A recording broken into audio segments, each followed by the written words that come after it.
여러분 반갑습니다. 저는 약사 황선실입니다. 제목처럼 약 안 쓰고 100개나 되는 병을 재발 없이 고치는 처방이 과연 있을까 궁금하시죠? 있습니다. 1978년 수년간의 연구 끝에 제가 찾았습니다. 지금처럼 약으로 쓰는 경우에는 100개 병을 고치려면 최소한 100개 이상의 처방이 필요합니다. 왜? 증상이 다 다르기 때문입니다. 그런데 100개 병을 하나의 처방으로 고친다. 그 이유가 있습니다. 100개 만성병의 원인이 하나이기 때문입니다. 그 하나는 무엇이냐? 잘못된 생활 습관입니다. 술을 포함한 식사, 담배, 수면 부족, 운동 부족, 스트레스입니다. 여러분, 고혈압, 당뇨도 생활 습관이 잘못돼서 왔고 간경변증, 강직성 척추임도 그렇습니다. 일부 암도 마찬가지입니다. 여러분, 생활 습관 고치는데 무슨 약이 필요하겠습니까? 그래서 약이 없이 고친다고 제가 말씀드린 것입니다. 그런데 의학계에서도 저의 이 주장이 틀리지 않음을 뒷받침했습니다.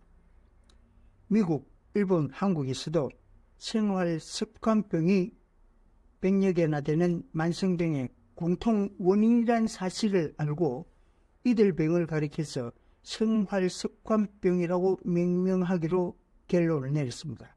그 발표가 미국 유럽에서는 1990년대 초, 일본에서는 1996년, 우리나라에서는 대한내과협회에서 2003년에 발표를 한 것입니다. 돈이 없는 사람들도 발병 초기에 원인만 고치게 되면 병이 재발되지 않게 되므로 약을 쉽게 끊을 수가 있게 됩니다. 그리고 여러분, 여기에서 아셔야 될 그 두 가지는 짚고 넘어가겠습니다. 약이 가지고 있는 두 개의 단점하고 사람이 가지고 있는 두 개의 장점이 있습니다. 약이 가지고 있는 단점은 첫째, 약은 생활 습관을 고칠 수가 없다. 그래서 재발을 한다. 두 번째로, 약은 만성병을 고치는 치료 주체가 아니다. 세계 백과사전에 약은 인체자연 치료의 보조물이지 그 자체가 치료나 질병 극복의 주체가 아니라고 되어 있습니다. 그리고 사람의 장점, 만성병 원인을 고칠 수 있는 사람은 자신밖에 없다. 잘못된 생활을 고칠 수 있는 사람은 자신밖에 없다. 그리고 치료 주체인 인체자연 치료를 되살릴 사람도 본인이다. 이 점을 꼭 아셔야 할 것입니다. 혹시 여러분들 중에서 의학 지식이 의사에 비하면 훨씬 부족한 약사가 어떻게 미국 의사보다 12년 전에 이러한 원인을 밝힐 수 있었나 하고 의아해할 것입니다. 그런데 저는 1965년도부터 우리가 어떤 난제를 만나면 반드시 해결할 수 있다는 긍정적인 생각을 갖고 지내는 습관이 있습니다. 그렇게 되면은 책 160쪽에 생각의 3법칙이라는 것이 있습니다. 된다고 생각하면은 되는 답이 아이디어, 영감이 떠오릅니다. 내가 모르면 다른 사람으로부터 끌어당기서라도 답을 얻게 합니다. 모든 사람, 모든 분야에서 생각의 법칙을 이용하게 되면은 노력 이상의 성과를 거둘 수가 있습니다. 오늘 저는 약 40년 동안 임상에 이용해서 효과가 있었던 것을 책과 함께 두 분 나누어서 설명드리겠습니다. 1부는 약이 가지고 있는 두 개의 약점, 단점이죠. 2부는 사람의 장점을 말씀드리겠습니다. 첫째, 32쪽에 있는 내용입니다. 1982년 간경변증으로 부산의 모 대학병원에서 입원 치료를 받던 30대 초 이씨 성을 가지고 있습니다. 고향 후배입니다. 그는 병원에서 결국 고칠 수 없어 퇴원을 했습니다. 결론부터 말씀드리지만 이 환자를 약 하나를 쓰지 않고 완치시켜서 40년간 건강하게 활동하게 했습니다. 여러분, 환자라면 대학병원급 수준에서 고칠 수 없는 병이라면 크게 낙담을 하겠죠. 간혹 경제적으로 아주 여건이 좋은 분들은 부산서 못 고쳤으니까 더 큰 도시 서울이나 선진국 미국 같은 대학병원을 찾으면 되지 않겠냐. 거기에는 값이 좀 더 비싸도 좋은 약이 있고 시설이 더 우선 갖춰진 시설로 고칠 수 있지 않겠나 그런 기대를 할 것입니다. 하지만 제가 단언하건대 병원 치료가 전적으로 약물에 의존한다면 결코 완치는 기대할 수 없습니다. 이식 수술 같은 경우는 모르겠습니다만 그래서 이것을 모르면 환자가 돈과 시간을 낭비하기 때문에 말씀드린 것입니다. 그래서 제가 후배에게 낙담하는 사람을 희망을 갖기 위해서 이야기를 했습니다. 못 고친 것에 대해서 병원에서 치료를 했는데 낫지 않았다. 그건 왜 그러냐? 동생한테 있는 원인을 동생이 고치지 않고 약에만 의존했기 때문에 안 나은 책임은 원인 안 고친 자신이 있다. 그리고 병원에서 쓴 약이 효과가 없는 약을 쓴 것이 아니고 다른 환자들한테 써봐서 효과 있는 약을 썼다. 그런데 왜 내게는 효과 없었느냐? 그건 내가 잘못된 생활 습관 때문에 인체 자연 치료를 바닥으로 떨어뜨려 놓은 상태가 돼서 약이 몸에서 양리작용을 발휘할 수가 없었기 때문이다. 그 책임도 자신이 있다. 여러분, 모든 약은 그 약 자체의 양리작용에 의해서만 약효를 발휘할 것이라고 생각하죠. 절대 그건 틀린 사실입니다. 우리 몸에 인체 자연 치료에 도움을 줄 때만 약이 효과를 발휘합니다. 인체 자연 치료가 높을 때는 약이 몸에서 양리작용을 잘 발휘하지만 인체 자연 치료가 바닥 나면 아무리 좋은 약도 몸에서 양리작용을 발휘할 수가 없다는 사실을 아셔야 합니다. 후배는 이러한 오를 했습니다. 고칠 때가 너무 늦은 거 아닐까 그렇게 이야기합니다. 그래서 제가 이야기했죠. 원인 고치는 실천을 하면 당장 그날부터 좋아지는 변화가 일어난다. 나는 경험을 했기 때문에 알고 있다. 여러분께서는 책 141쪽에 있는 내용으로 그것을 확인할 수 있습니다. 29세 청년입니다. 군 제대를 다 마치고 건강하게 살던 청년이 몇 달 전부터 무릎을 펴고 걷질 못하게 됐습니다. 그래서 마산에 있는 종합병원 두 곳에서 2달 반 입원 치료를 받았는데 전혀 차도가 없자 인근의 대학병원에 가려고 퇴원했을 때 저를 찾아왔습니다. 그래서 그의 아버지가 강제성 척추임을 고칠 수가 있느냐, 무릎을 펼 수 있게 할 수 있느냐, 얼마든지 할 수 있습니다. 고쳐본 경험이 있느냐, 없습니다. 그렇지만 제가 이미 한 20년 전에 고치는 방법을 제가 연구를 했기 때문에 됩니다. 그랬죠. 그래서 그 청년 환자에게 원인 고치는 방법을 실천하게 하면서 약을 정상을 다스릴 약을 줬습니다. 그랬더니 불과 28일 만에 씩씩하게 걷게 됐습니다. 작년 4월에 그의 부모님과 통화해서 지금 23년이 지난 지금도 건강하게 사업을 하고 있다는 소식을 들었습니다. 강직성인 척추염 진단받아서 바로 병원에 가도 못 고쳐가지고 몇 년을 그 병을 가지고 지니고 살아야 하는 사람들이 많이 있습니다. 왜 그러냐? 그분들은 자가 면역 질환인데 자가 면역 질환은 인체 면역 체계가 고장이 났는데 면역 체계가 고장나게 한 생활 습관 그것이 원인인데 그것을 고치지 않았기 때문인 것입니다. 한편 저는 간경병증 후배가 병원에서 고치지 못한 병을 생활 습관 고친다고 나을 수 있겠나 하고 부정적인 생각을 할까봐 긍정적인 사고 습관으로 돌리기 위해서 종교는 다르지만 기독교 안수 기도회로 찾아가라고 했습니다. 믿는 생각을 믿는 마음을 가지게 하기 위해서였습니다. 여러분, 그 외가 완치된 지 40년 지났고 간경병증 경우 강직성 척추임을 고친 지가 23년이 지났는데 지금 그러면 우리나라에 간경병증과 강직성 척추임 환자들 잘 고치고 있느냐? 아닙니다. 그래서 제가 이 책을 펴냈습니다만은 일반 독자분들은 저자가 어떤 사람인가, 학력이, 경력이 어떤가 먼저 따지게 됩니다.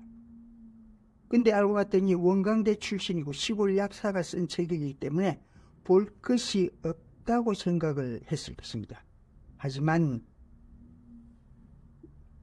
오늘 제가 먼저 권하는 쪽은 간을 고치는, 강기성 측증 같은 자가 면역 질환을 고치는, 그리고 암 치료를 전문으로 하는 의사 선생님들은 반드시 이 책을 보시라고 추천드리는 것입니다.